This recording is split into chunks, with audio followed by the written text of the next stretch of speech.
Si vulnérables en apparence, les tortues marines ont résisté aux dinosaures, aux requins et aux crocodiles marins. Elles sont les ultimes survivantes, les voyageuses éternelles d'un passé aussi profond que les entrailles de la Terre. Indolentes, les tortues marines caressent le monde de leurs nageoires et connectent les continents au gré des courants océaniques. Les navigateurs du passé les ont chargées par millions à bord de leurs vaisseaux. Les temps modernes les ont transformées en soupe pour les gourmets. Aujourd'hui encore, des centaines de milliers d'entre elles se noient chaque année dans les engins de pêche. Les discrètes persistent, pourtant, et leur population récupère des carnages du passé. Quel est le secret de jouvence des tortues marines ? Au fil d'une enquête planétaire, de l'équateur jusque dans les régions polaires, partons sur la trace des belles nageuses, des hommes et des femmes qui les défendent pied à pied. Nous découvrirons ainsi leur long passé sur Terre, leurs incroyables performances physiques, leur migration transocéanique. Autant de rêves éveillés pour un éloge de la lenteur.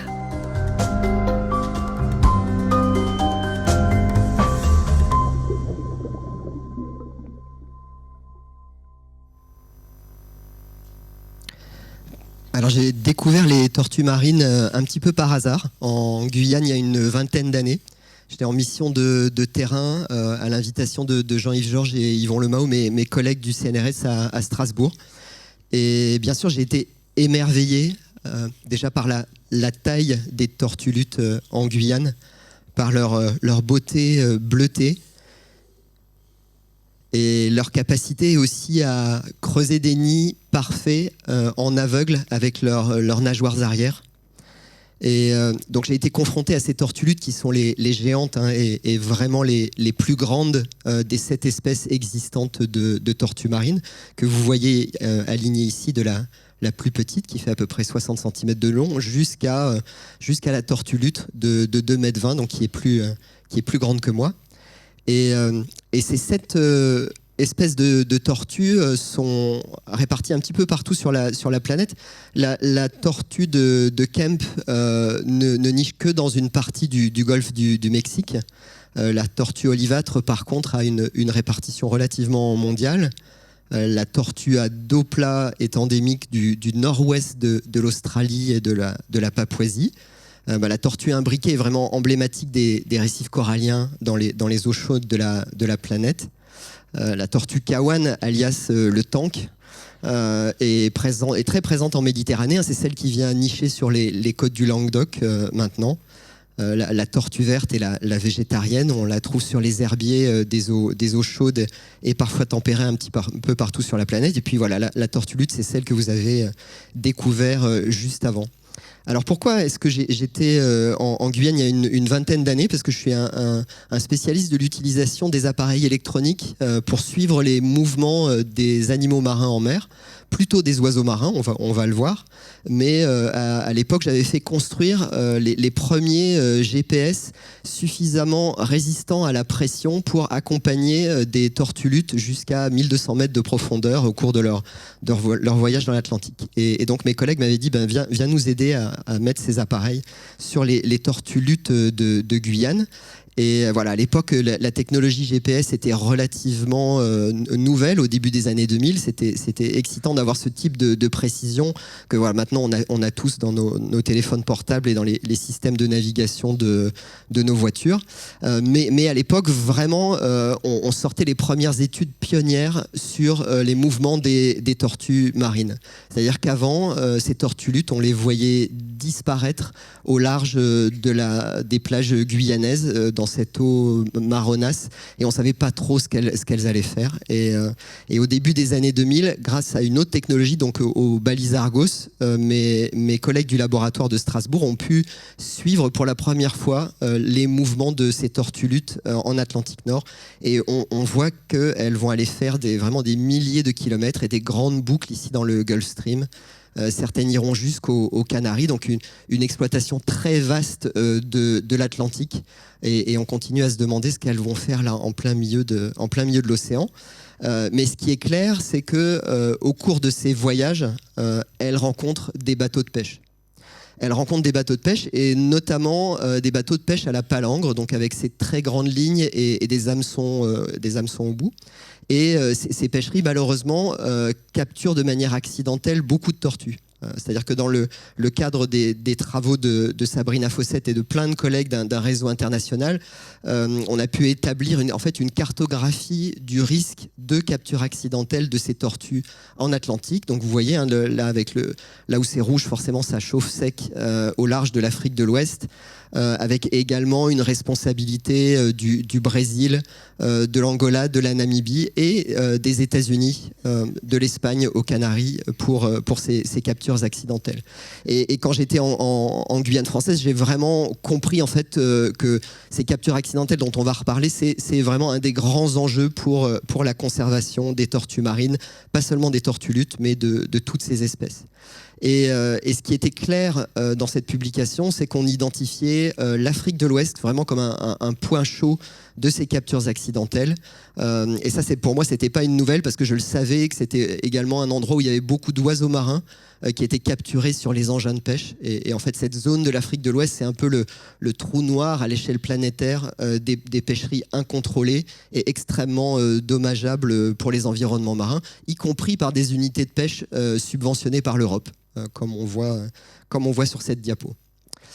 Donc j'ai commencé à m'interroger en fait sur le destin des tortues marines qui me paraissaient si vulnérables à venir se traîner sur les plages guyanaises, à pondre avec beaucoup d'efforts, à repartir en mer où elles risquaient de finir dans un filet ou capturées sur une palangre. Et j'ai commencé à me documenter. J'ai réalisé qu'au moment de l'ère précolombienne, probablement il y avait probablement 1 milliard de tortues marines sur cette planète. Donc des densités absolument inimaginables à l'heure actuelle, hein, avec peut-être dans la zone Caraïbe 100 millions, 150 millions de tortues vertes, donc un océan de tortues. Alors que au jour d'aujourd'hui, en fait, on estime, il y a des marges d'erreur vraiment importantes, mais on estime qu'il y a plus que quelques millions de tortues marines, toutes espèces confondues, sur cette planète, avec une aire de répartition assez vaste. En fait, là, j'ai pris celle de la tortue lutte, et vous voyez de manière intéressante, elle va jusque dans des eaux très froides. Et cette aire de répartition de la tortue lutte, en fait, englobe les aires de répartition de toutes les espèces. Donc, on a cette répartition mondiale, mais actuellement vraiment peu d'individus. Et peu d'individus à cause de ces fameuses captures accidentelles qui tueraient chaque année plusieurs centaines de milliers de tortues marines. Donc un constat assez alarmant, hein, parce que je vous laisse faire le calcul. Si on en tue plusieurs centaines de milliers alors qu'il n'y en a que peut-être 1 ou quelques millions, là ça peut aller assez vite. Et on peut perdre ces espèces pour toujours. Et en fait, moi, c'est exactement le calcul que j'ai effectué il y a 20 ans. Je me suis dit, ben voilà, il reste tant de tortues marines, il y a autant de captures accidentelles, donc pour moi c'était plié. En fait, on allait non seulement perdre toutes les tortues luttes, mais potentiellement aussi les 7 espèces de tortues marines présentes sur cette planète. Et en fait, si on consulte un spécialiste des tortues marines comme Jacques Frété, à l'époque aussi dans les médias, hein, il a pris position en disant, voilà, là, il faut vraiment qu'on arrête de tuer des tortues en mer, sinon c'est terminé. Et d'une certaine manière, pour moi, le dossier était clos. Je me suis dit, les tortues marines, c'est cuit. Et donc moi, je suis revenu à mes occupations de jeune chercheur. Et moi, je travaillais sur les oiseaux marins. Que à l'époque, je dois l'avouer à ma très grande honte, je trouvais infiniment plus beaux que les tortues marines. Ils avaient un côté esthétique absolument incroyable. En plus, je trouvais qu'ils étaient vraiment trop forts, qu'ils étaient capables de voler, de courir, de plonger, de faire plein de choses étonnantes. Et je me disais que vraiment les oiseaux marins super intelligents allaient très bien s'en tirer malgré les changements globaux, alors que je n'aurais pas parié un centime sur les tortues marines. Donc c'était une phase de ma carrière où je construisais pas mal de programmes de recherche, notamment au Groenland. Et dans mon esprit de l'époque, j'ai trouvé que travailler en Guyane française sur la plage moite dans le noir avec les moustiques à pas dormir pendant des semaines, c'était vraiment la chose la plus dure que j'avais jamais faite, et que c'était quand même vachement plus cool d'aller étudier les oiseaux marins au Groenland, surtout dans une zone sans moustiques. Voilà. Au début des années 2000, j'ai été aussi pris dans un espèce de vortex technologique où à l'époque on avait accès tout d'un coup à toutes ces technologies, donc GPS, accéléromètre, caméra, tout un tas de petits appareils qu'on allait pouvoir fixer sur la faune sauvage et apprendre en fait tout sur leur vie en mer et les environnements marins. Et donc je me suis concentré sur ce que je savais faire, qui était la recherche sur les oiseaux marins. Ces balises au début, voilà, on avait quelques balises, quelques accéléromètres, et puis après tout d'un coup on a eu accès à des dizaines voire des centaines de ces appareils, et on n'a plus suivi seulement un oiseau mais des dizaines, des centaines, des milliers d'oiseaux avec une résolution absolument hallucinante sur toutes leurs activités en mer. Tout d'un coup, ce qui était une page blanche pour nous c'est peuplé d'une infinité de données très précises, avec là aussi des performances assez hallucinantes. Comme mon collègue danois Carsten Evang a mis des capteurs de lumière donc, qui permettent de faire une géolocalisation de la position des sternes arctiques qui nichaient au Groenland et en Islande. Il a validé le fait que cette espèce faisait une migration de 70 000 km par an, un aller-retour entre l'Arctique et l'Antarctique tranquillement. La plus grande migration animale connue à ce jour. Et de quelques mouvements suivis par GPS, c'est un petit peu comme les mouvements des tortues que je vous ai montrés préalablement. D'abord, ces quelques individus, on s'est retrouvé avec des bases de données absolument gigantesques que dans mon laboratoire aujourd'hui, on fait fructifier pour avoir un paysage complet de l'utilisation de l'espace marin par les oiseaux marins au cours de leur migration et aussi au cours de leur nidification. Il y a par exemple une base de données entretenue par BirdLife International au Royaume-Uni qui compte plus de 13 millions de points de mesure qui nous permettent de tout savoir en fait, sur la vie des oiseaux marins en mer.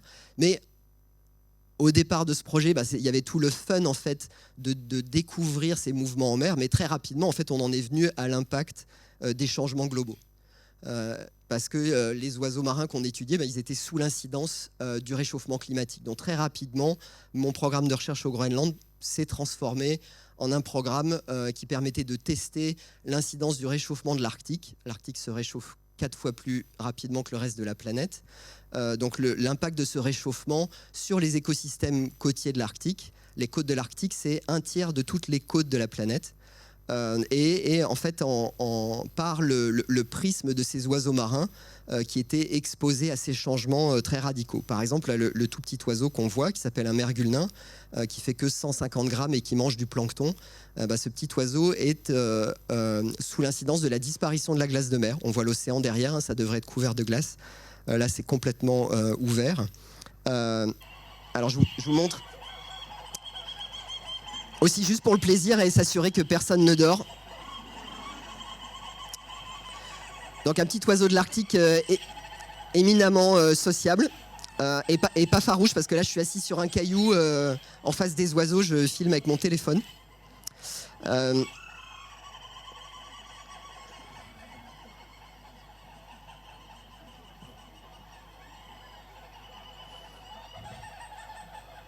Voilà, si vous avez toujours voulu voir des manchots volants, les voici. Et donc ces petits oiseaux nous disent beaucoup de choses sur ce qui se passe en Arctique et sur l'incidence du réchauffement, parce que vous le voyez sur ce dessin. Donc moi je suis océanographe, j'ai tendance à considérer tout ce qui se passe dans la colonne d'eau, du détritus jusqu'au plancton et aux prédateurs supérieurs. Mais en fait, quand on observe les oiseaux marins, c'est beaucoup plus facile de savoir ce qui se passe avec eux que ce que font les morses ou les belugas qui ont tendance à disparaître sous l'eau. Et donc avec toutes les études qu'on a pu effectuer en Arctique, on s'est rendu compte que ces petits oiseaux, ils arrivaient à se débrouiller avec le réchauffement, mais qu'en fait, il y avait 2 points de rupture principaux. Avec le réchauffement de l'Atlantique Nord, il y a de plus en plus de tempêtes, de plus en plus violentes. Et en fait, ces tempêtes, elles finissent par tuer ces petits oiseaux qui ont très peu de réserves de nourriture. Et pendant les tempêtes, ils ont du mal à s'alimenter. Et en plus, avec la fonte des glaces, il y a un relargage de polluants, notamment du mercure. Et ce mercure crée des problèmes physiologiques pour ces petits oiseaux.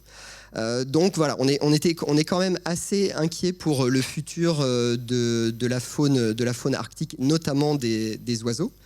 Et puis pour revenir plus près de nous, j'ai pris un exemple d'une espèce qu'on étudie en Bretagne, les fous de bassin, donc ces grands oiseaux blancs qui niche sur une seule colonie de reproduction en France, dans l'archipel des Sept-Îles, sur Rouzic. Donc vous avez ce tapis blanc d'oiseaux en train de nicher, qu'on étudie depuis une vingtaine d'années en collaboration avec la réserve naturelle et la LPO.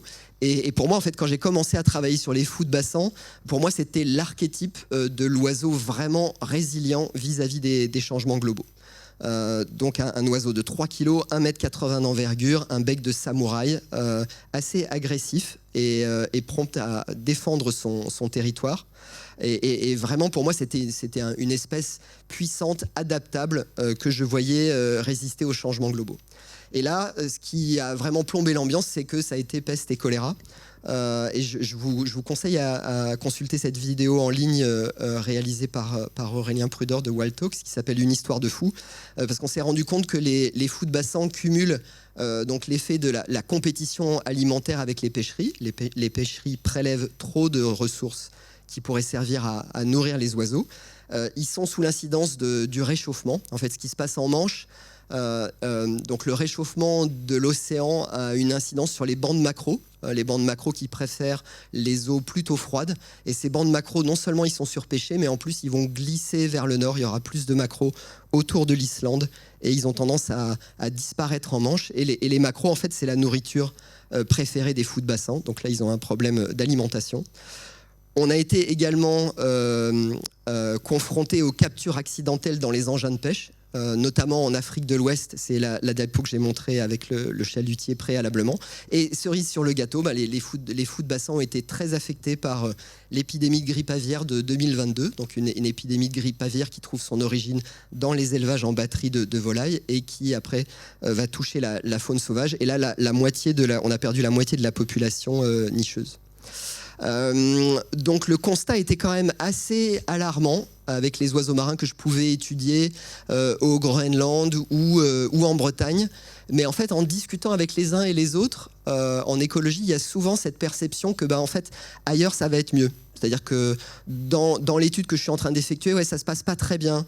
C'est un peu la même chose en biologie des pêches. On dit toujours, ce stock-là de poissons, enfin cette population de poissons, on a un peu exagéré, on a un peu surpêché. Mais ailleurs, il doit y avoir plein de poissons. Ou alors si on discute avec nos amis groenlandais, ils disent, non, les animaux, là, on les a un peu trop chassés, mais ils se cachent ailleurs. Donc dans cette perspective, j'ai fini par me dire qu'il fallait une analyse globale, notamment de la compétition entre les oiseaux marins et les pêcheries. Parce que peut-être que pour ces macareux cornus des prix Biloff en mer de Bering, ça se passe beaucoup mieux que pour les fous de bassin que j'étudie en Bretagne. Et quand on veut faire une analyse globale sur l'incidence des pêcheries, qui est-ce qu'on va voir ? Daniel Pauly. Voilà, donc Daniel Pauly, je suis allé voir Daniel Pauly, qui est professeur à l'Université de Colombie-Britannique à Vancouver et qui est le spécialiste mondial des pêcheries, de leurs impacts sur les écosystèmes. Et je savais que son équipe avait une base de données aussi sur tous les oiseaux marins de la planète, leur population et bien sûr sur les pêcheries. Alors Daniel arrivait aussi avec une sacrée réputation, puisque le New York Times, qu'il avait élu, je crois, personnalité de l'année au début des années 2000, disait Daniel Pauly, spécialiste mondial en recherche halieutique, est tantôt décrit par ses collègues comme inspirant, arrogant, brillant ou exaspérant. Et puis plus près de nous, Didier Gasquel, qui a écrit un excellent ouvrage qui s'appelle Pour une révolution dans la mer, disait la controverse est typique d'un Daniel Pauly. Tu le mets dans une communauté de gens qui ronronnent et tout d'un coup ça explose. Des tas de gens le détestent pour ça. Donc je suis allé voir Daniel, je suis allé travailler à Vancouver et donc Daniel Pauly, c'est bien sûr ce spécialiste qui a été le premier à la fin des années 90 à tirer la sonnette d'alarme sur l'incidence des pêcheries sur les écosystèmes avec la notion de pêche jusqu'à épuisement. Vous voyez qu'on démarre à gauche avec une grande diversité d'espèces, des poissons de grande taille, et on finit avec des méduses, voire du détritus quelques décennies plus tard.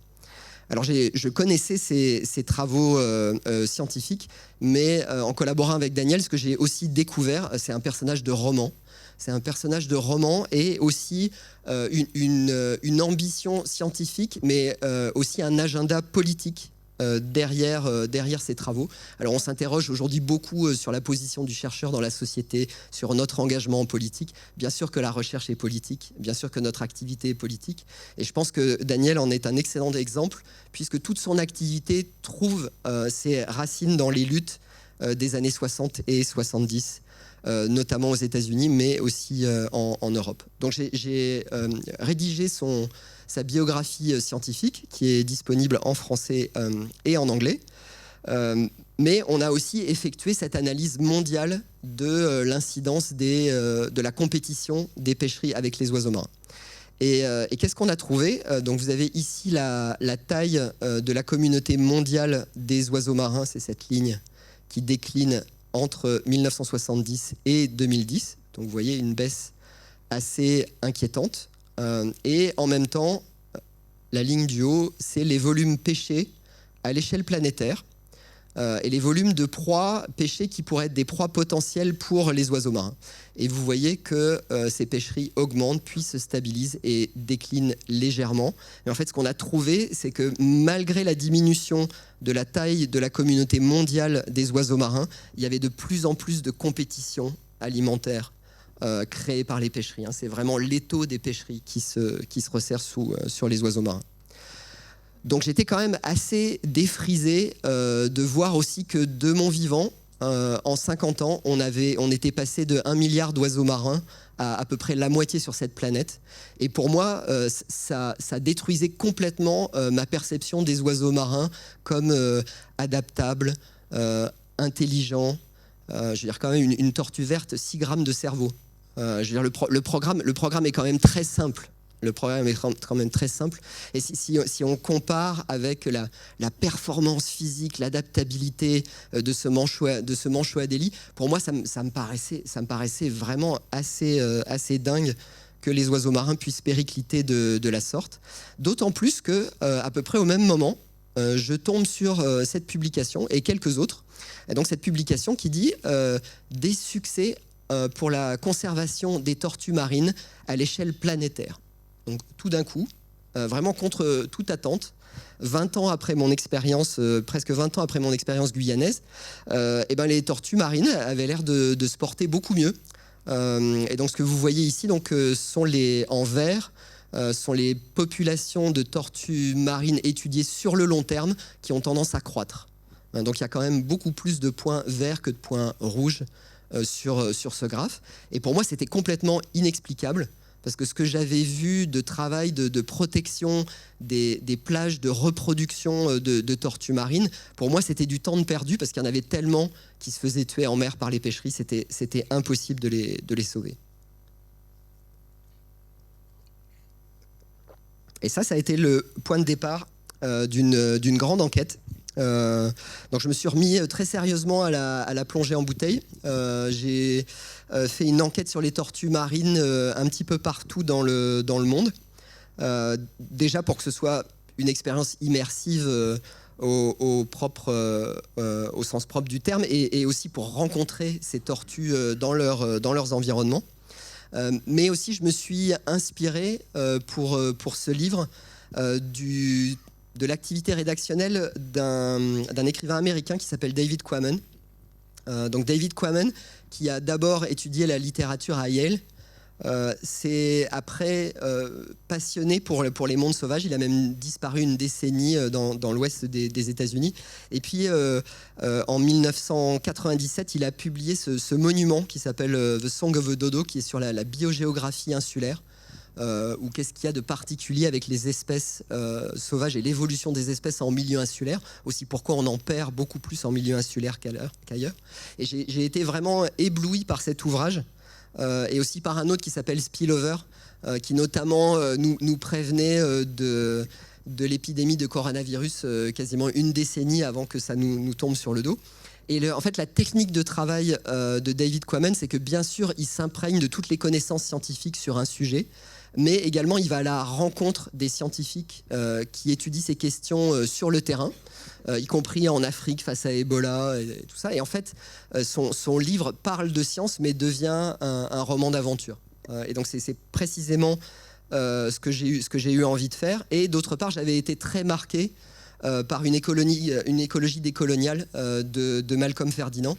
Donc pour moi, c'était très clair aussi que je ne voulais pas rédiger cet ouvrage juste moi, scientifique occidental, dans mon bureau sur la base de publications en anglais, mais je voulais aller à la rencontre de tous ces acteurs des pays du Sud qui en fait sauvent les tortues parce que c'est là que ça se passe. Donc j'ai voulu aller à la rencontre de Laura Exley au Costa Rica qui s'inquiète à juste titre de l'incidence de tous les chiens errants sur les pontes de tortues olivâtres. Je suis allé voir Chandana Pusapati en Inde qui me dit chez les tortues marines, tout ça demeure agréablement mystérieux. Et c'est ce qui confère toute leur poésie à ces espèces, leur romantisme aquatique. Je suis aussi allé voir Ulysse, le ex-harponneur de tortues luttes aux Moluques, devenu guide d'écotourisme. Bon, qui trouvait que j'étais nul en apnée, mais qui avait cette capacité à chanter à la surface de l'océan Pacifique pour attirer les tortues luttes. Et c'est dingue, ça marche. Et je suis aussi allé voir Dia Pleby, ambassadrice culturelle, pour ne pas dire chamane Yaourou en Australie, qui m'a dit la tortue que nous nommons Gourlibil traverse nos rêves avec une grâce incommensurable. De leurs ailerons magnifiques, les Gourlibil massent le monde et le soignent. Elles soignent notre territoire. Et je pense que si les tortues marines sont si importantes pour les peuples premiers un peu partout sur la planète, c'est qu'ils, bien sûr, ils ont une perception de leur longévité extraordinaire, aussi probablement de leur long passé sur Terre. Et ce que j'ai trouvé un peu partout dans le monde, c'est ce mythe fondateur de la tortue monde qu'on voit ici dans un temple hindou du sud de l'Inde. Et donc cette tortue porte le monde, avec notamment ici un bel alignement de cobras. Mais parfois, en fait, c'est la tortue qui porte les éléphants qui va porter le monde. Et cette tortue monde, on la retrouve chez les hindous, aussi chez les mayas, chez les aztèques, chez les aborigènes d'Australie, chez les Amérindiens en Amérique du Nord, même en Nouvelle-Écosse, en fait, pour les Amérindiens de Nouvelle-Écosse. La forme de leur île est en fait une carapace de tortue qui émerge de l'Atlantique Nord. Donc vraiment ce mythe fondateur planétaire, ancré dans une histoire évolutive extrêmement profonde, puisque les tortues en tant que groupe émergent il y a à peu près 260 millions d'années. Alors vous voyez, alors je suis pas paléontologue, il faudrait consulter Julien Claude à l'ISEM qui m'a conseillé pour ce chapitre. Donc ça ne ressemble pas encore tout à fait à une tortue, c'est plutôt un lézard obèse avec des protections qui l'aident potentiellement à mieux creuser pour aller se cacher sous terre. Et voilà, qui apparaît il y a 260 millions d'années en milieu terrestre. Et qu'est-ce qui se passe il y a 252 millions d'années?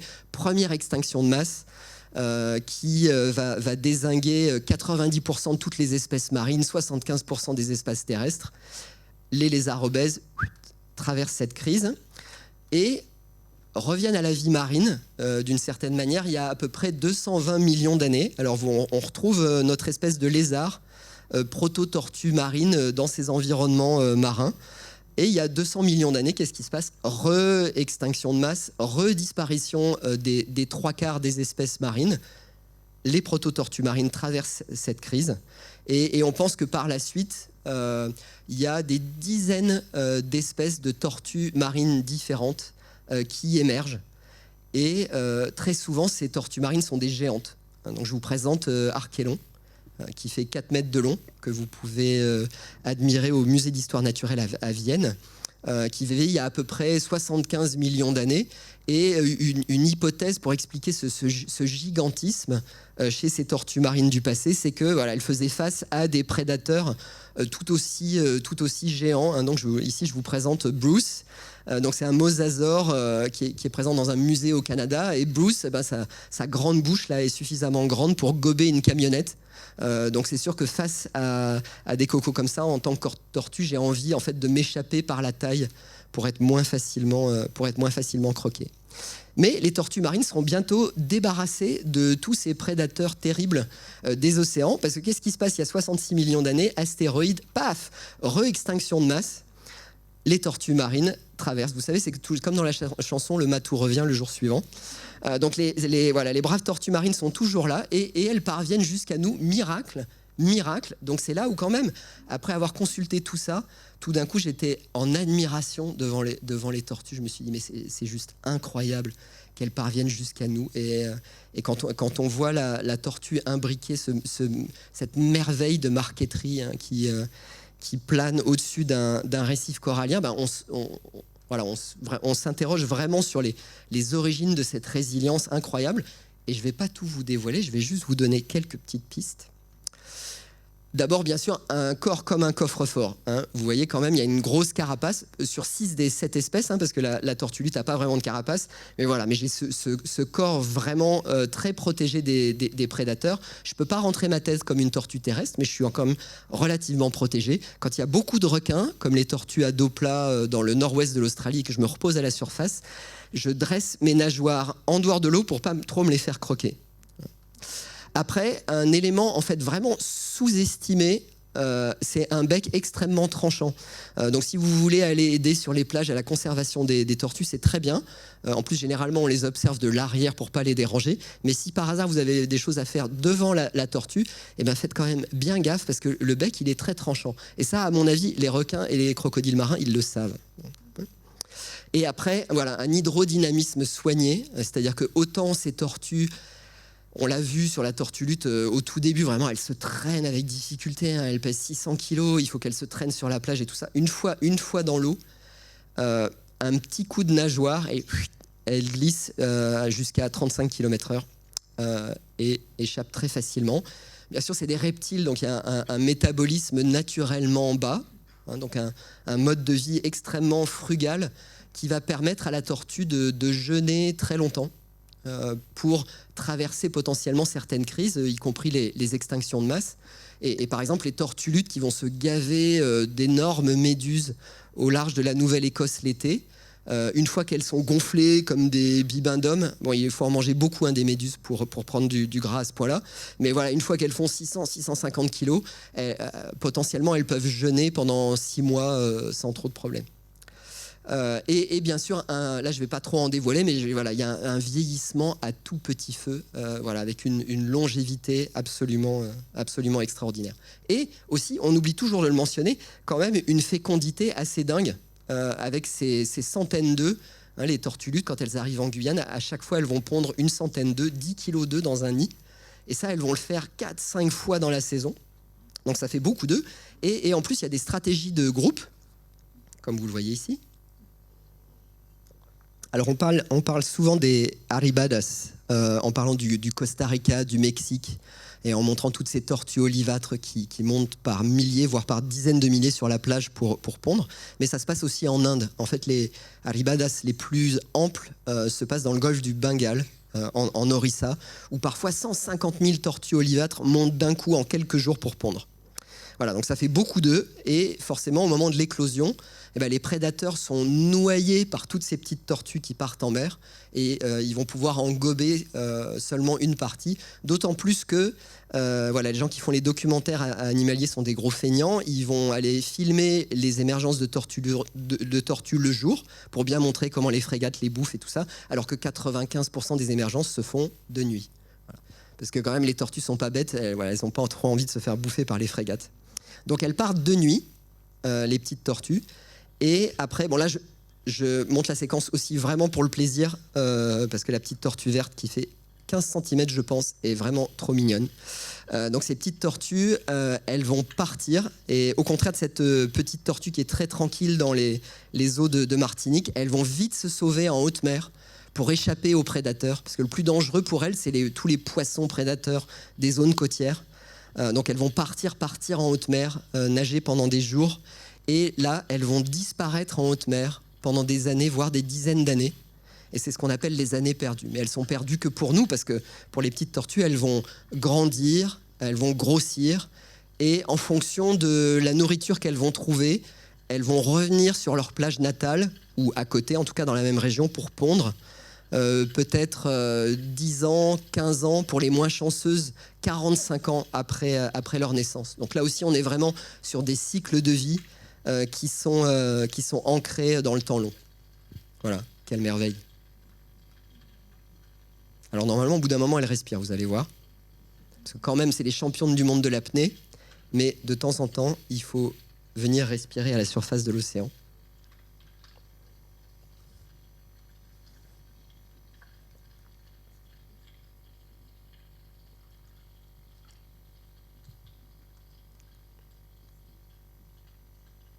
Hop, et c'est reparti.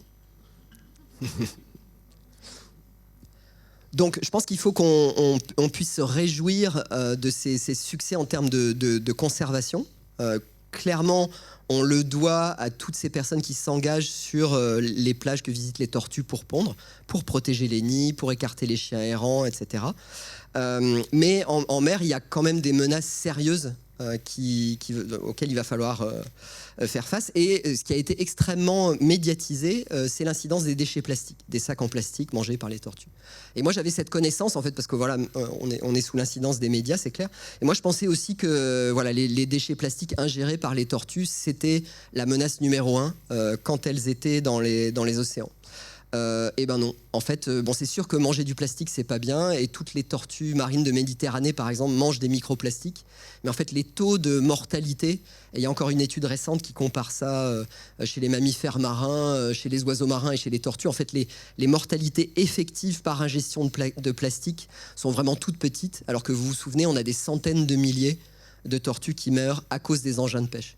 Et pas seulement à cause des filets ou à cause des hameçons. Des fois, il suffit en fait d'un fil en nylon.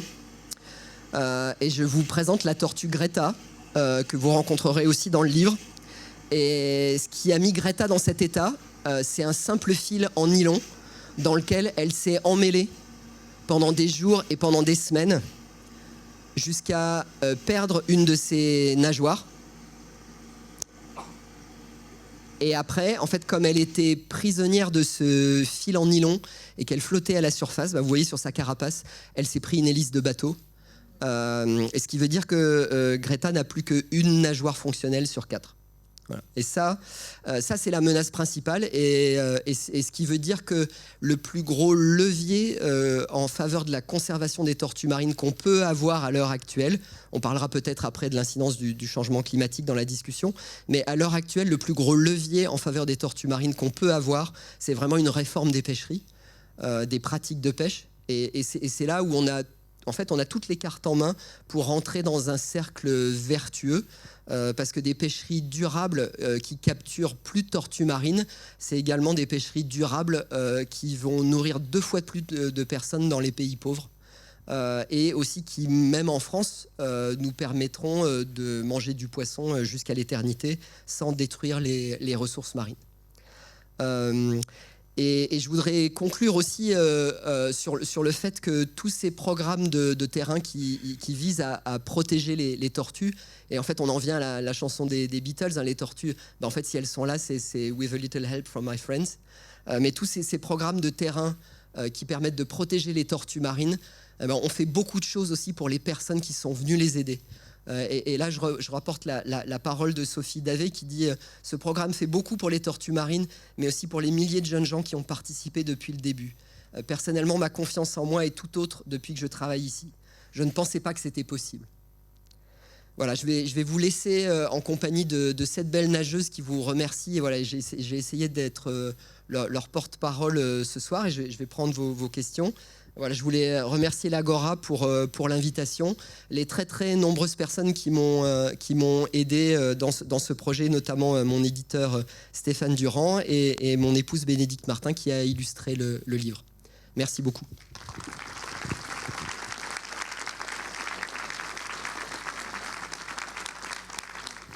Oui, bonsoir monsieur. Votre film m'a rappelé des souvenirs de tortues. J'habitais à Saint-Martin une quinzaine d'années, avant l'an 2000, donc ça fait un moment. Et j'ai eu l'occasion de faire du bateau avec des filets, malheureusement, pour les restaurants de la ville. Mais c'était mis le soir à la nuit et on allait à 6 heures du matin, à peu près à 500 mètres. Bon, allez, on va dire 1 kilomètre, allez. Parce que peut-être je ne m'étais pas bien rendu compte. Mais donc, comme par hasard, par 2 fois où je suis allée, eh ben, il y avait une tortue prise dans les filets. Alors, malheureusement, eh ben, on n'a pas pu la sauver. Elle était morte. Impossible. Il y avait d'autres poissons, il y avait des raies, mais enfin, bon, des petits poissons. Il y avait aussi quelques petits requins, vous vous rendez compte? Mais on était au maximum un kilomètre de la... Mais je pense que c'est ce qui caractérise les captures accidentelles et c'est ce qui fait qu'il y a des marges d'erreur énormes dans notre capacité à donner des chiffres. Nous, on connaît ça très bien avec les captures accidentelles d'oiseaux marins ici dans le golfe du Lion. Très souvent, en fait, il ne se passe rien. Et tout d'un coup, on peut avoir des événements catastrophiques de dizaines ou parfois même... J'y suis allée par 2 fois et chaque fois, il y avait une tortue de taille moyenne. Donc c'était pas le bon endroit pour pêcher, oui. Manifestement. Ah ben oui, mais les restaurateurs, ils avaient des raies, on a même attrapé des petits requins. Voilà, ça faisait peur aux Américains parce qu'il y en a là-bas beaucoup. Mais la tortue, j'ai pas voulu en goûter une miette. Ça a été plus fort que moi. Merci pour votre témoignage. Et puis, on m'avait dit, on te donnera la coquille et la carapace. Et puis, la carapace, elle est restée là-bas. Je ne l'ai pas ramenée en France. C'est quand même un animal qui est fantastique, quoi. Voilà. Évidemment, les autres, puisqu'on mange des poissons, c'est sûr que... Voilà. Bon. Et ben voilà. Merci. Bonsoir. Ça marche? Oui. Très belle conférence, beaucoup d'informations. Est-ce qu'il y a une explication pour les tortues luttes de Guyane où je vivais, au fait que quand la grosse tortue repart vers l'eau, elle remonte 3 fois? Est-ce qu'il y a une explication? Elle est dans l'eau et elle remonte 3 fois avant de partir définitivement. Quelquefois, oui. Je me suis toujours posé la question. On était avec un guide qui nous a expliqué ça et en effet, on l'a vu. Est-ce que je sais pas. Est-ce que vous avez une explication? C'est un moment que j'aime beaucoup, surtout si c'est au soleil levant. Oui, en fait, elles prennent de l'air avant de plonger, parce qu'après elles vont être là tapies dans les eaux côtières, oui. À rester au fond de l'eau. Et si c'est des tortues femelles, en fait, elles vont rester relativement proches du rivage, oui, pour potentiellement venir pondre à nouveau. Oui, oui. Voilà, donc elles sont là, oui. Mais quand on les voit juste à la surface, elles inspirent avant de pouvoir plonger et voilà, rester potentiellement quelques heures sous l'eau. D'accord. C'est pour pouvoir revenir pondre. En tout cas, c'est pour revenir pondre qu'elles restent dans les eaux côtières, oui. Ce qui pose tout un tas de problèmes de capture accidentelle dans les filets de pêche. Oui, je connais bien le problème. Voilà. Oui. Merci. Merci à vous. Bonjour, voilà, je vais revenir sur Montpellier, la région. En fait, j'ai entendu parler que les tortues kawan avaient pondu des œufs vers les Aresquiers à plusieurs reprises. Et ma question, c'est de savoir, est-ce que c'était un lieu de ponte régulier ou elles sont venues ici suite à des modifications climatiques ou des modifications de l'environnement et de leur écosystème? Alors oui, c'est dû au réchauffement de la Méditerranée. Et au fait que, vous l'avez bien vu, les plages ici en région sont aussi chaudes, le sable des plages et les plages elles-mêmes sont aussi chaudes l'été que les plages grecques ou turques.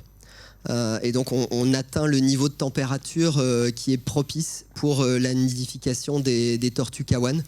Et donc ça c'est donc les tortues kawan qui nichaient historiquement plutôt dans la partie est de la Méditerranée gagnent du terrain vers l'ouest. C'est-à-dire que depuis une quinzaine d'années, il y a de plus en plus de pontes, par exemple, sur les côtes italiennes. Et puis maintenant, depuis quelques années, sur le littoral français. Et je pense que ça va continuer à se développer. Donc c'est sûr que le réchauffement de la Méditerranée, c'est pas une bonne chose. Mais si on peut admirer des tortues kawan dans notre région, c'est grâce à ça aussi. Et après, il peut y avoir un piège écologique en ce sens où les eaux côtières ici dans le golfe du Lion, la température des eaux peut baisser assez rapidement à l'automne. Et pour les petites tortues, ça peut devenir trop froid.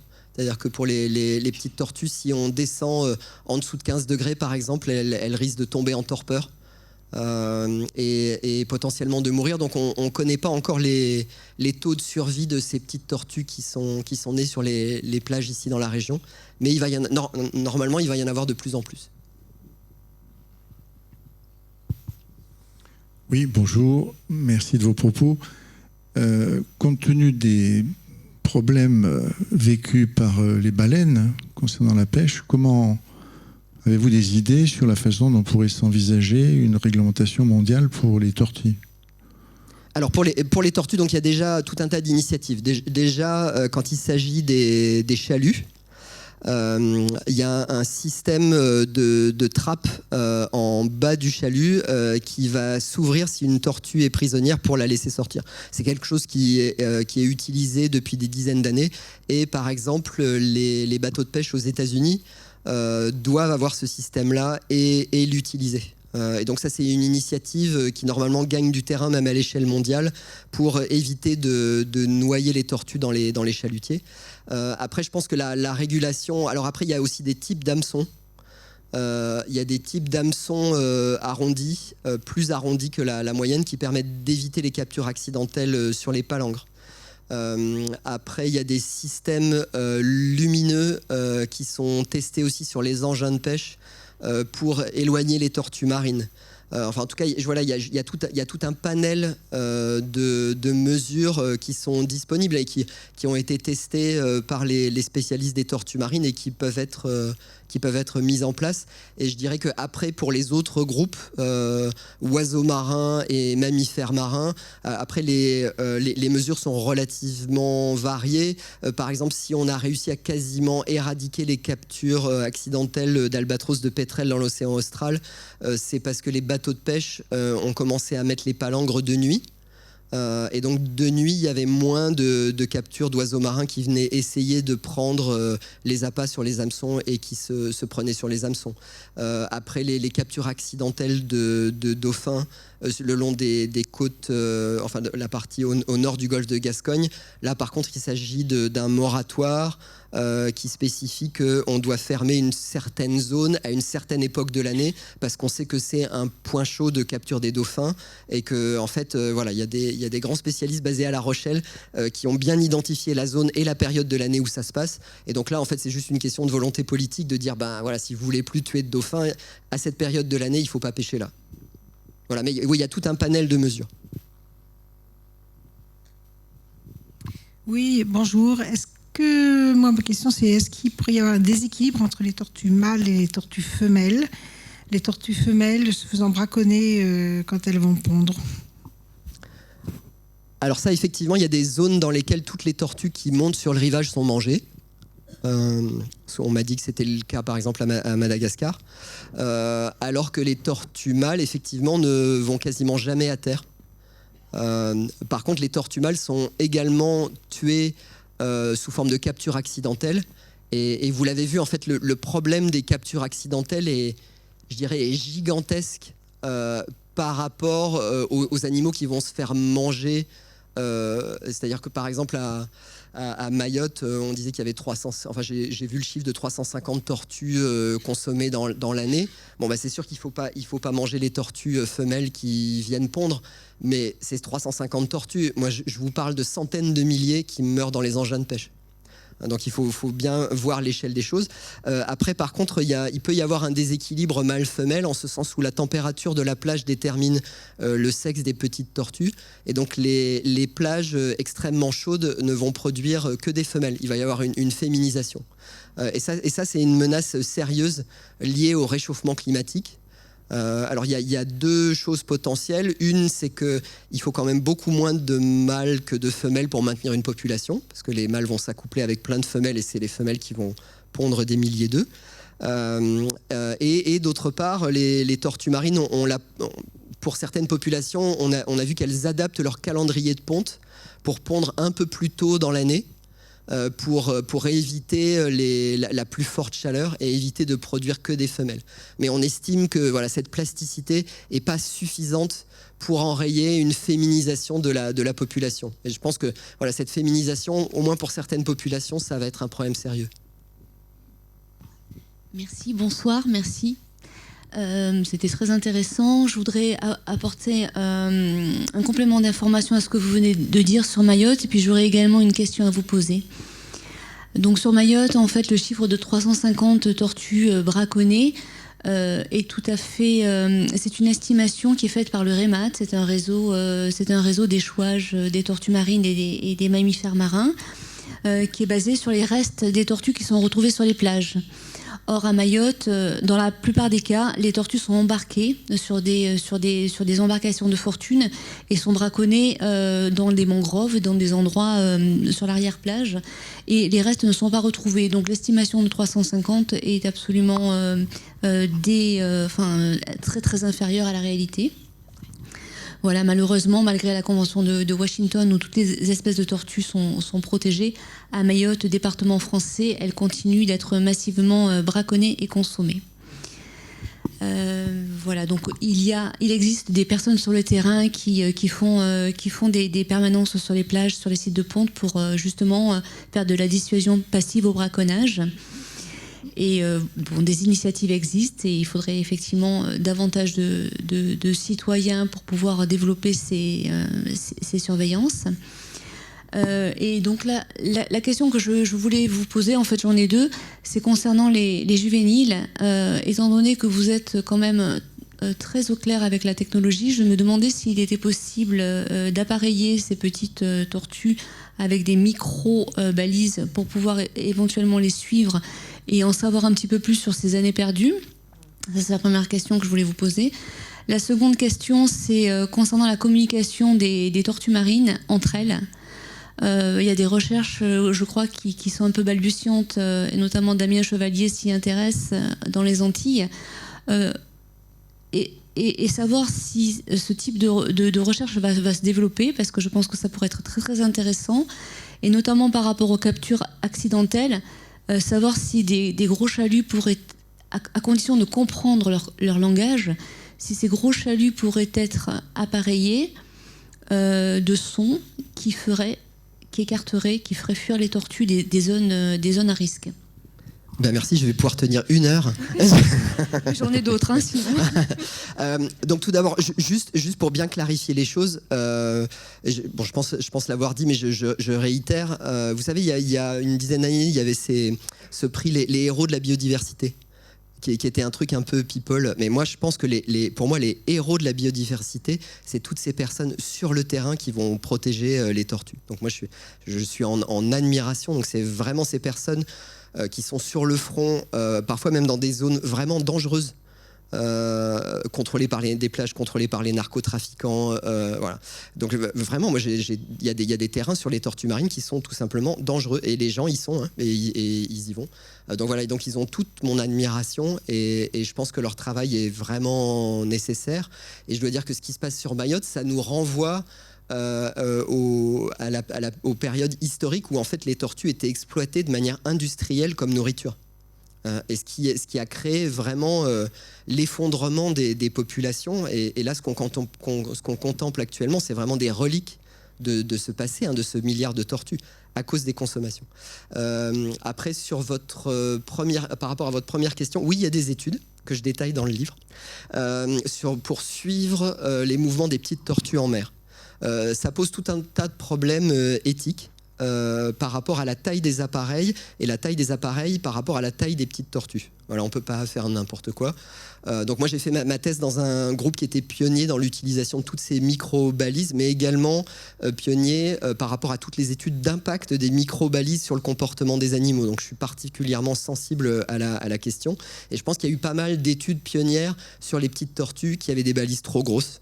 Mais voilà, mais il y a eu plein de progrès technologiques qui ont été effectués.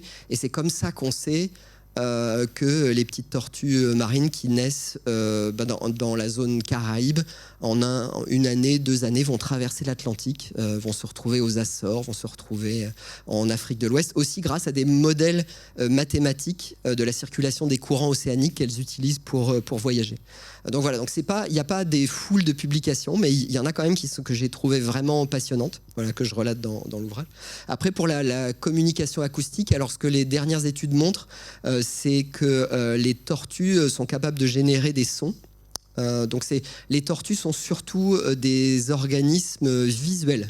Donc elles ont ces beaux grands yeux qui leur permettent de voir dans les profondeurs. Donc elles sont très visuelles. Elles utilisent aussi le champ magnétique terrestre, bien sûr. Aussi, elles goûtent le goût de l'océan pour s'orienter et les odeurs proches des plages de ponte. Mais par contre, c'est pas flagrant. Au niveau de la communication acoustique, jusque-là, c'était pas flagrant. Mais effectivement, il y a des études qui montrent actuellement qu'elles émettent des sons sous l'eau.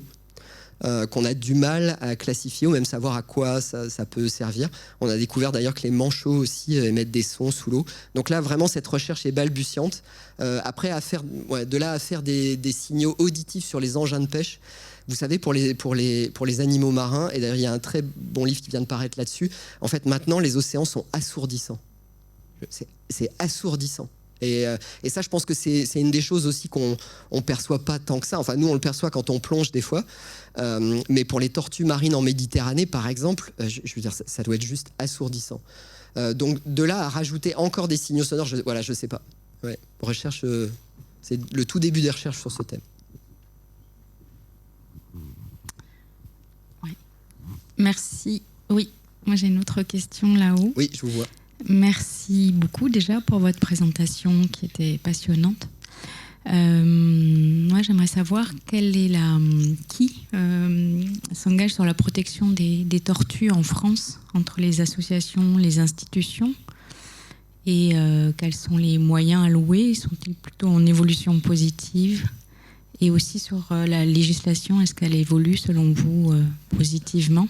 Est-ce que vous êtes plutôt serein là-dessus ou pas? Alors, vaste question. Alors, ce qu'on voit, la scène de protection des tortues marines à l'échelle mondiale est extrêmement diverse et variée. Quand je suis allé au Costa Rica, j'ai recensé, je crois qu'il y avait 70 ONG qui bossaient sur les tortues marines. Voilà, donc on s'y perd assez rapidement. Donc en France aussi, il y a beaucoup d'initiatives que je vais pas lister. Mais par exemple, on peut penser à l'Aquarium de La Rochelle, qui a aussi un centre de soins. On peut penser au CESMED et à tout ce qui est fait au Grau du Roi, par exemple, ici en Méditerranée. Voilà, il y a pas mal d'initiatives de ce type qui fonctionnent très bien. Ce qui veut dire que voilà, si vous trouver une ponte de tortue par exemple sur une plage ou voilà, une tortue en train de pondre sur internet, vous trouverez très facilement le numéro d'urgence à appeler s'il se passe quelque chose. Bien sûr, il ne faut surtout pas déranger la tortue, pas se mettre face à elle, pas mettre de lumière la nuit, etc.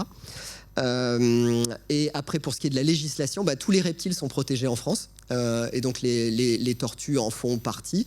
Elles sont protégées de manière intégrale, hein, donc on n'a rien le droit de faire avec elles.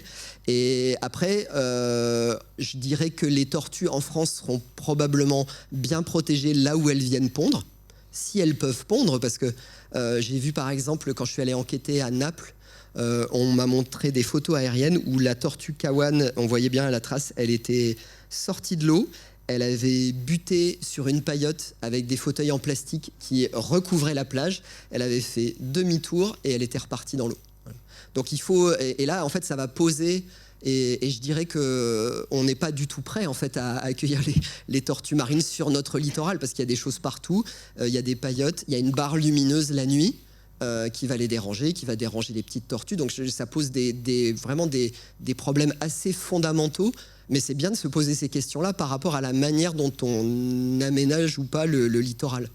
Parce que clairement, c'est des espèces qui vont avoir tendance à monter sur les plages la nuit, dans le noir. Mais je dirais que là où les tortues vont venir pondre, probablement il y aura, et on l'a vu, les nids étaient gardés, il y avait un bon dispositif. Donc là, je suis assez confiant. Par contre, encore une fois, en mer, le taux de capture accidentelle, on ne le connaît quasiment pas. C'est la même chose pour les oiseaux marins que j'étudie. Donc là, par contre, ouais, je suis très inquiet par rapport à l'augmentation du trafic maritime. Donc tous les problèmes de bateaux qui vont percuter les tortues, qui vont venir respirer à la surface. Et il faut savoir d'ailleurs que historiquement, les tortues, elles le font probablement moins maintenant, mais elles aimaient beaucoup venir à la surface de la Méditerranée pour se reposer. Ce qui est la meilleure manière de se faire percuter par un bateau, un jet ski. Voilà, donc je pense que ça pose des questions assez fondamentales sur le trafic maritime aussi. Oui, moi j'ai une question par rapport à la respiration qui me fascine. En fait, j'ai un échange avec un membre de l'association de Gros-du-Roi qui sauve des tortues de notre région et m'expliquer pourquoi ils meurent en fait, parce que c'est pas que accidentel par la mécanique, mais visiblement quand on les sort trop vite par la pêche de l'eau, qu'ils auront un blocage de respiration et ils meurent de ça en fait. Et maintenant, quand je vois qu'ils peuvent plonger pendant hyper longtemps sous l'eau et ils respirent en 3 secondes, ils replongent. Comment ça fonctionne cette respiration? C'est énorme. Et comment ils arrivent aussi suivre si longtemps sous l'eau et pourquoi ils meurent à cause de ça en fait? Alors donc les tortues marines sont les championnes du monde de la plongée en apnée. Elles dépassent les cachalots, toutes les grandes baleines, les oiseaux, etc. Avec un record détenu par une tortue kawan en Méditerranée de seulement 45 kilos. Qui est resté 10 heures sous l'eau en plongée, donc ça explose tout ce qu'on connaît. Et cette performance d'apnée est liée à ce métabolisme très bas, la capacité aussi à résister à l'acidose qui est créée par le manque d'oxygène. Donc elle résiste à ça. Après, je dirais que ces tortues, donc, qui sont des championnes de la plongée, ah oui, un point important aussi, elles ont la capacité à réguler leur flottabilité. Et vous l'avez très bien vu en fait sur les vidéos que j'ai montrées, par exemple la petite tortue qu'on a vue en Martinique, elle est pas poussée vers la surface par la quantité d'air qu'elle a pu inhaler, parce qu'en fait elle dose ça par rapport à sa profondeur de plongée. Donc elle contrôle sa flottabilité de manière très fine, et ça toutes les tortues le font. Après, une tortue qui est prise dans un engin de pêche et ramenée violemment à la surface, il se passe la même chose que si moi je suis en train de plonger et qu'on me suspend à une corde et on me tire d'un coup vers la surface. En fait, je vais faire un barotraumatisme. Je vais faire un barotraumatisme qui va endommager notamment mes poumons. Et c'est ce qui se passe avec les tortues marines. D'une part, quand elles sont prises dans un chalut, elles paniquent. Donc c'est comme si moi on me met la tête dans une baignoire en disant voilà, reste là 10 minutes. Je vais paniquer assez rapidement. Et d'autre part, elles vont perdre cette fonction d'ajustement de leur flottabilité et elles vont être coincées à la surface. Et c'est là où elles sont percutées par les bateaux. Voilà, donc c'est un peu double peine. Merci beaucoup pour la présentation. Qui était très passionnant. En fait, je me demandais si tu peux dire plus sur la pêche durable, parce que je trouvais ça très intéressant que du coup on peut nourrir plus de monde et plus durablement, et aussi protéger du coup des espèces comme les tortues. Oui, alors ça c'était plus le thème de mes ouvrages précédents et aussi de cet ouvrage de Didier Gasquel que je recommande toujours, qui s'appelle Pour une révolution dans la mer. Qui est épais comme ça et voilà, qui donne toutes les solutions, ce qui montre que c'est un thème assez vaste. Mais pour prendre les choses dans l'ordre, déjà on pourrait respecter les quotas de pêche quand il y en a, parce qu'ils sont souvent fixés en fait par d'éminents scientifiques qui étudient les populations de poissons depuis des décennies et qui savent exactement ce qu'ils disent. Donc quand il y a des quotas, ce serait quand même pas mal de les respecter. Et en France, on n'est pas toujours champion en la matière. Après, il faut des vraies zones de non-prélèvement. Donc des aires marines protégées, mais voilà, pas des aires marines protégées de papier, mais des nurseries de poissons qui vont être bénéfiques en elles-mêmes, parce que tout le monde aime après aller plonger dans une aire marine protégée, voir plein de poissons, mais en plus on aura un effet pépinière autour qui sera bénéfique pour les pêcheries. Après, je pense qu'il y a des ajustements à faire sur les engins de pêche.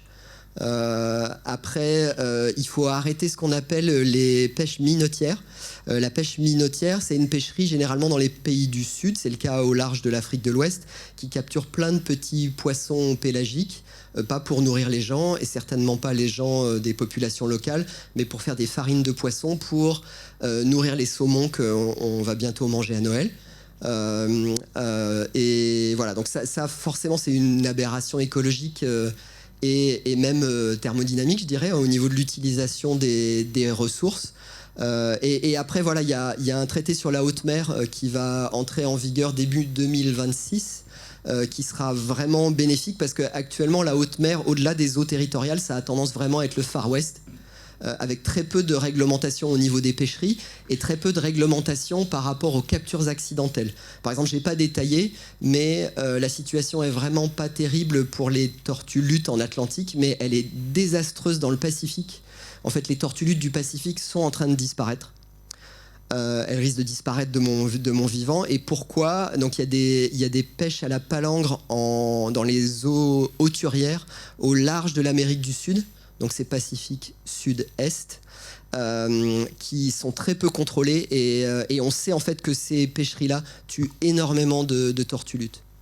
Et c'est là où on revient à mon idée du cercle vertueux, c'est-à-dire qu'à partir du moment où on réglemente ces pêcheries, qu'il y a des observateurs à bord, qu'on ne fait pas n'importe quoi, il y aura moins de captures accidentelles, et aussi c'est des pêcheries qui seront mieux gérées et qui pourront être plus durables. Et après, oui, pour revenir à la partie de la question sur nourrir plus de monde dans les pays du Sud, ça a été démontré par plein d'études, que en fait, je crois qu'actuellement les repas de poissons sont essentiels pour 300 millions de personnes pauvres de par le monde. Et en fait, si tu installes des pêcheries durables, tu doubles le nombre de personnes qui vont pouvoir en bénéficier. Et c'était un peu le sens de ma diapo précédente. Pour suggérer en fait ces pêcheries côtières durables et une sortie des activités très dévastatrices de pêche industrielle avec les très gros chalutiers et tout ça, quelque chose que entre-temps on connaît assez bien en France aussi. Bonsoir. Je oui, me ça y est, demandais... je vous ai vu. Oui, c'est bon. Je me demandais l'aspect symbolique de la tortue. À un moment, il y avait un diapo sur la tortue mère, c'est celle qui porte le monde, et les éléphants. J'ai pas très bien compris. Il y a aussi, il y avait une sorte de chaman, vous avez dit, qui avait parlé de la tortue. Enfin, je veux connaître cet aspect divin de la tortue. Alors c'est cette idée que la carapace de la tortue rappelle la courbe de notre planète, et rappelle aussi la courbe des écosystèmes insulaires, des îles océaniques qui dépassent de l'océan. Et donc on a cette vision de la tortue monde. On observe la tortue et on se rend compte qu'en fait sa carapace est sous nos pieds et d'une certaine manière qu'elle nous porte. Et je pense qu'aussi on est vraiment impressionné par la longévité des tortues et des tortues marines qui instinctivement deviennent emblématiques d'une certaine forme de sagesse. Voilà, en très résumé. C'est développé dans le livre. Jusque-là, je me débrouille bien. Hein. Merci beaucoup, c'était assez passionnant. Alors ma question, ça concerne la longévité de la tortue. Quel âge ? Ouais, alors j'avais tendu une perche gigantesque dans ma réponse précédente. Et pourquoi cette longévité ? Ouais. Donc, alors là, pour le coup, les tortues marines ne sont pas les championnes du monde de la longévité, puisque voilà, il y a des bivalves qui vivent très très longtemps, et aussi les requins du Groenland. On estime que les requins du Groenland femelles, en tout cas, vivent 400 ans potentiellement. Voilà, chez les tortues terrestres, c'est aux alentours de 200 ans pour les tortues géantes des Seychelles ou des Galapagos. En comparaison, les tortues marines ne vivraient que 1 siècle. Voilà. Ce qui est déjà pas mal. Moi, ce que je suspecte là, c'est que peut-être on manque de profondeur historique dans ses estimations de longévité. Je m'interroge toujours sur la longévité de toutes ces tortues qu'on a massacrées au siècle précédent. Peut-être qu'il y en avait en fait qui étaient là depuis 500 ans et on le saura jamais. Pour répondre de manière plus sérieuse à votre question, donc sur une vie de chercheur, c'est extrêmement difficile d'étudier un organisme qui va vivre plus longtemps que soi-même. Et ça, c'était une des difficultés. C'était un des trucs que je trouvais insensé en Guyane. Je me disais, mais mes collègues là qui étudient ces populations de tortues luttes, ils savent pas d'où elles viennent. Ils savent pas où elles vont aller, ils savent pas depuis quand elles sont là, ils connaissent pas l'âge, ils connaissent pas la fécondité, ils connaissent pas le taux de survie des petites tortues. Va monter un modèle mathématique de la population. Bonne chance. Et donc oui, je trouvais cette longévité absolument hallucinante. Alors on peut marquer les tortues et les retrouver. Donc pour les tortues terrestres, c'est assez simple. Pour les tortues marines, c'est vraiment difficile. Par contre, maintenant, il y a des outils moléculaires. Il y a des outils moléculaires qui permettent de donner un âge à un organisme en fonction du vieillissement cellulaire. Voilà. Et c'est avec ces outils moléculaires qu'on estime que, en particulier, les tortues luttes vivraient à peu près un siècle. Bonsoir. Je voulais juste savoir, dans votre ouvrage, vous les appelez les discrètes. Pourquoi ? Parce qu'elles ont, pour moi, vraiment cette capacité à passer sous le radar, au point où parfois, dans certaines zones, on oublie même qu'elles sont là. L'exemple le plus hallucinant que j'ai trouvé, en fait, la bonne nouvelle, c'est que les populations de tortues kawan et de tortues vertes en Méditerranée ont tendance à augmenter, malgré toutes les captures accidentelles.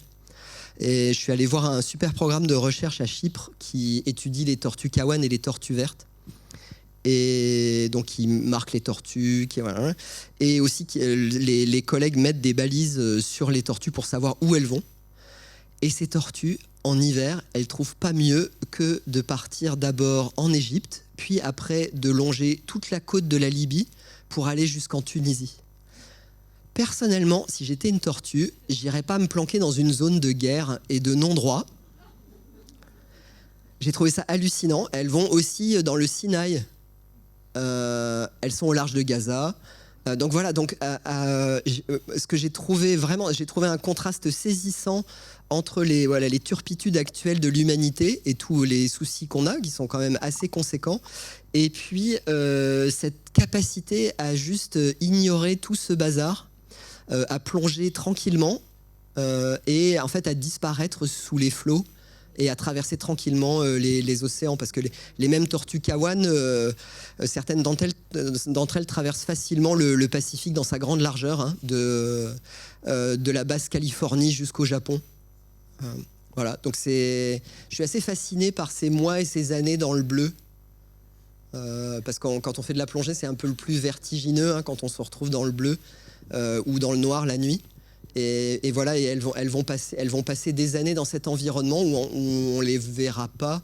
Et d'une certaine manière, ce serait bien qu'on les voit pas du tout, certainement pas capturés sur une palangre. Donc voilà, donc les discrètes, ça fait référence à ça. Oui, bonsoir. Oui. J'ai l'impression qu'à l'instar des fougères dans le règne végétal, depuis les millions d'années, depuis qu'elles existent, elles n'ont guère changé d'apparence. Donc en plus d'être des championnes de l'apnée, est-ce qu'elles ne seraient pas des championnes face à l'évolution des espèces, ou quelles sont les évolutions qu'on a identifiées dans leur parcours ? Alors si, quand même dans une certaine mesure, vous avez vu les lézards obèses du passé qui quand même sont très différents des tortues marines d'aujourd'hui. Après c'est sûr que c'est des espèces extrêmement anciennes. On estime que les tortues luttes existent en tant qu'espèces depuis à peu près 100 millions d'années. Ouais. Je dis toujours, ça nous donne une autre perspective sur la réforme des retraites. Je suis content d'avoir casé celle-là. Et donc 100 millions d'années, voilà. Mais vous avez pu le voir quand même, il y avait les tortues géantes du passé, et aussi un processus de sélection où au fil du temps, il y a peut-être eu 50 espèces de tortues marines. Actuellement, voilà, il n'y en a plus que 7. Donc je dirais que s'il y a quand même une évolution qui est à l'œuvre avec des processus de sélection, etc. Ouais. Après, on peut s'interroger sur le fait qu'il n'y en ait que 7, alors que potentiellement, chez les tortues d'eau douce, il y en a plus de 200. Chez les tortues d'eau douce, c'est que voilà, chaque cours d'eau et mare a tendance à être isolé l'un de l'autre. Et donc ça crée une multitude d'espèces. Alors que dans les océans, on a cette connectivité qui fait qu'il y a une certaine homogénéisation avec des tortues qui vont pouvoir aller pondre sur des plages. Une même espèce de tortue qui va pouvoir aller pondre sur des plages dans une zone assez grande. Bonsoir et merci pour votre intervention intéressante. Par contre, je vous raconterai rapidement une petite expérience avec cette tortue kawan que je ne connaissais pas. Nous avons un petit cabanon près des ponts des Diables. C'était très joli et il a passé par notre canal parce qu'il a le canal de Guignac. Donc on a dit, elle est belle, on l'a pris. Et on va l'amener à Montpellier. Donc, on l'a mis sur un bassin que nous, on avait, un seau grand, fort, et avec de l'eau, etc. Mais elle cognait, mais c'était pas la douce tortue qu'on a connue, il nous a fait peur. On l'a trouvée même diabolique. Vraiment, parce qu'il faisait un bruit, pong, pong, elle était révoltée, elle voulait sortir. Alors, donc, il nous a fait peur. Manifestement, elle n'était pas contente. Ah oui, tout à fait. Donc, nous, on a dit, oh là, on le ramène. Hein. Et on l'a ramené à nouveau dans son endroit. Et on a demandé quand même, parce qu'on était déçus de la tortue violente, diabolique. Donc, on a demandé, ils nous ont dit que c'est des tortues qui nous envahissent et que même, ils sont des prédateurs des... Alors, je pense que vous êtes tombé sur une tortue d'eau douce envahissante. Je ne sais pas. Oui. Mais en tout cas, on était effrayés, hein, vraiment. On voulait au début l'amener à Montpellier. En plus, il est belle. Hein. Vraiment, elle est belle. Hein. Et je voulais savoir, la question, vous pourrez me montrer une photo après, on essaiera de savoir. Hein. Ah non. Alors, j'espère pour vous que c'était pas... Mais vous avez encore tous vos doigts, donc c'était pas une tortue alligator. Hein. Ah. En tout cas, je voulais savoir si c'est vrai qu'ils sont des prédateurs et qu'ils sont en train d'exterminer des espèces qu'il a dans l'Hérault. Alors, oui, non, mais ça pose toute la question des espèces envahissantes. Donc des espèces, là je pense en l'occurrence de tortues d'eau douce, qui ont été amenées d'ailleurs dans un environnement qui n'est pas le leur. Et qui ont tendance à coloniser cet espace très rapidement et à exclure des espèces locales. Donc ça, c'est le problème très vaste de toutes les espèces envahissantes liées à la globalisation, au trafic d'espèces, au transport d'espèces, aux animaux de compagnie. Voilà, ça, c'est un problème global avec les espèces animales et végétales d'ailleurs, parce que voilà, ça se passe aussi avec les plantes, avec les micro-organismes. Voilà, les pandémies sont aussi des formes d'invasion. Un grand merci pour cet échange. Merci encore David Grémillet pour cette belle intervention.